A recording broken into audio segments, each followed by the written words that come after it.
नमस्कार, न्यूज 18 पंजाब हरियाणा हिमाचल देख रहे हैं आप। मैं हूं अमृत वर्दी। बुलेटिन की शुरुआत करते हैं बड़ी खबर के साथ। तो अंदरूनी घमासान के बीच कांग्रेस में बड़ा बदलाव किया गया है। जी हां, कई दिग्गज नेता जो थे उनसे उनकी पावर वापस ले ली गई है। पंजाब, हरियाणा, हिमाचल के प्रभारी बदल दिए गए हैं। गुलाम नबी आजाद से हरियाणा का प्रभार छीन लिया गया है। आजाद को महासचिव के पद से भी हटा दिया गया है। बता दें आपको कि बाकी चिट्ठी लिखने वालों में सबसे आगे थे गुलाम नबी आजाद। इसके अलावा अंबिका सोनी को भी महासचिव पद से हटा दिया गया है। हरियाणा में विवेक बंसल कांग्रेस के नए प्रभारी होंगे। कांग्रेस के राष्ट्रीय सचिव और यूपी के नेता हैं बंसल। हिमाचल प्रदेश में कांग्रेस का इंचार्ज भी बदल दिया गया है। रजनी पाटिल की जगह अब राजीव शुक्ला प्रभारी होंगे। तो वहीं पंजाब कांग्रेस से आशा कुमारी को हटा दिया गया है। आशा कुमारी की जगह अब हरीश रावत नए प्रभारी होंगे। उत्तराखंड के सीएम और केंद्र में मंत्री रह चुके हैं रावत।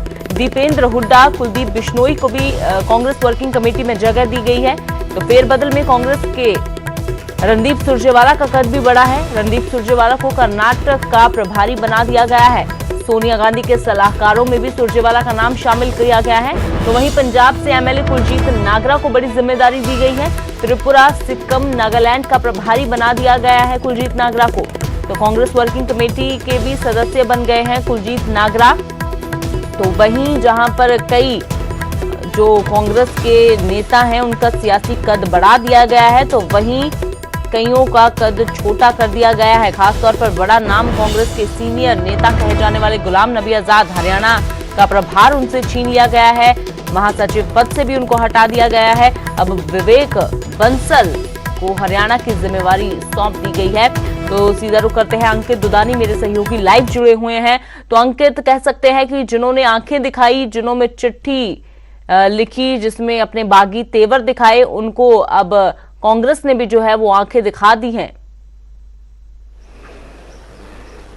बिल्कुल अमृत, इसमें कोई दो राय नहीं है, क्योंकि जिस तरह से कांग्रेस में जो बम फटा था, एक लेटर बम जो फटा था, एक जो नेता थे, जो वरिष्ठ नेता थे कांग्रेस के, अपने आप में वरिष्ठ नेता कहे जाते हैं, उन्होंने एक लेटर लिखा था सोनिया गांधी को।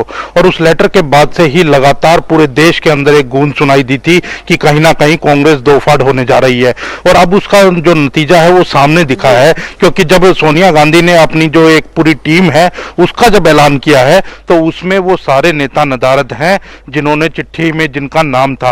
और बल्कि एक बात और कही जाए, जो कपिल सिब्बल जो खुलकर के सामने आए थे और जिन्होंने अपनी बात रखी थी, वो कहीं भी उस लिस्ट के अंदर नहीं है। कोई भी जिम्मेवारी उनको नहीं दी गई है। सीडब्ल्यूसी का मेंबर तक नहीं बनाया गया है। वहीं अगर बात की जाए गुलाम नबी आजाद की, क्योंकि गुलाम नबी आजाद के बारे में राहुल गांधी ने भी साफ तौर पर कहा था, तो गुलाम नबी आजाद को जो महासचिव का पद है उससे भी हटा दिया गया, जो हरियाणा का प्रभार था उससे भी हटा दिया गया।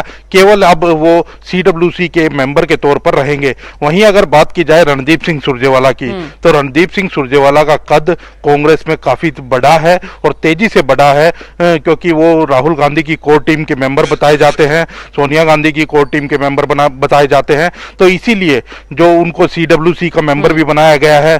सोनिया गांधी ने जो 6 नेताओं को लिया है कि वो असिस्ट करेंगे उनको, तो उनमें भी रणदीप सिंह सुरजेवाला का नाम है। ये एक बड़ी बात है।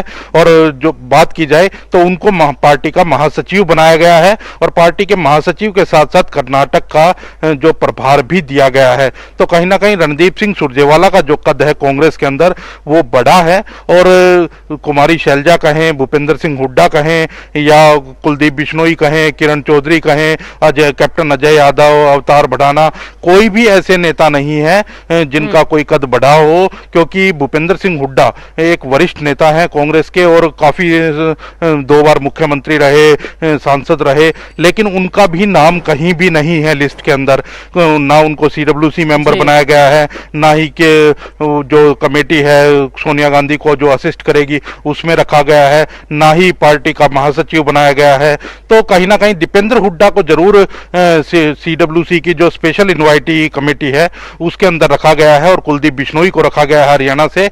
लेकिन अगर बात की जाए तो हरियाणा को पूरी तरह से कहा जाए तो साइडलाइन ही किया गया है। और हरियाणा बात है कि इस मामले पर भी अब सियासत जो है वो गरमानी लाजमी है, क्योंकि विपक्ष की ओर से तो हमेशा यही कहा जाता है कि कांग्रेस को ये आदत हो गई है कि बदलाव को वो बर्दाश्त ही नहीं कर सकती, लेकिन इस बार तो बदलाव की मांग जो है वो कांग्रेस के ही दिग्गज नेताओं की ओर से की गई थी, लेकिन उनके ऊपर भी ऐसे कार्रवाई की जाना, कईयों को तो एडजस्ट बेशक कर दिया गया है, लेकिन जैसे आपने बताया कि कई ऐसे जो हैं कह सकते हैं कि वर्कर या नेता की उनको बिल्कुल ही ये दिखा दिया गया है कि जो भी बदलाव की मांग करेगा उसका हश्र यही होगा। तो ऐसे तो फिर कांग्रेस क्या कह सकते हैं कि आगे क्या हो सकता है?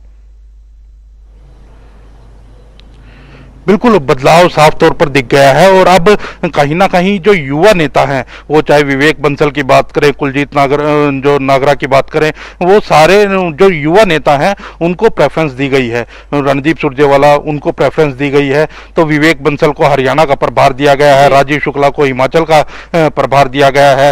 और बात की जाए हरीश रावत जो पूर्व में मुख्यमंत्री रहे उत्तराखंड के, तो उनको पंजाब का प्रभार दिया गया है। तो कहीं ना कहीं कांग्रेस ने पूरी अपनी एक टीम को, चेहरे को एक बदलने की कोशिश की है कि जो पुराने नेता चले आ रहे थे, लगातार वही पदों के ऊपर बने रहते थे और वही जिम्मेवारियां पाते थे, अब उनको बिल्कुल साइडलाइन कर दिया गया है। और उनको साइडलाइन करके जो नए नेता थे, जो अगली पंक्ति है कांग्रेस की, उसको जिम्मेवारियां दी गई है। तो कहीं ना कहीं एक मैसेज जरूर देने की कोशिश की गई है, लेकिन ये मैसेज कितना कारगर साबित होगा वो अभी देखना होगा, क्योंकि जो बड़े नेता हैं वो लगातार विरोध प्रदर्शन कर रहे, जो विरोध प्रदर्शन नहीं कहेंगे, जो विरोध कर रहे थे और चिट्ठी के माध्यम से विरोध किया था, अब उनका की नाराजगी कितनी कांग्रेस को झेलनी पड़ेगी और वो नाराजगी किस हद तक, आगे ये नाराजगी अगर बढ़ती है तो फिर कांग्रेस के लिए क्या मुश्किलें खड़ी होती हैं। शुक्रिया अंकित फिलहाल इस तमाम जानकारी के लिए। तो बड़ा बदलाव किया गया है कांग्रेस में, खास तौर पर युवाओं को आगे लेकर आया गया है। तो सीधे तौर पर यह कहा जा रहा है कि राहुल गांधी की ये टीम है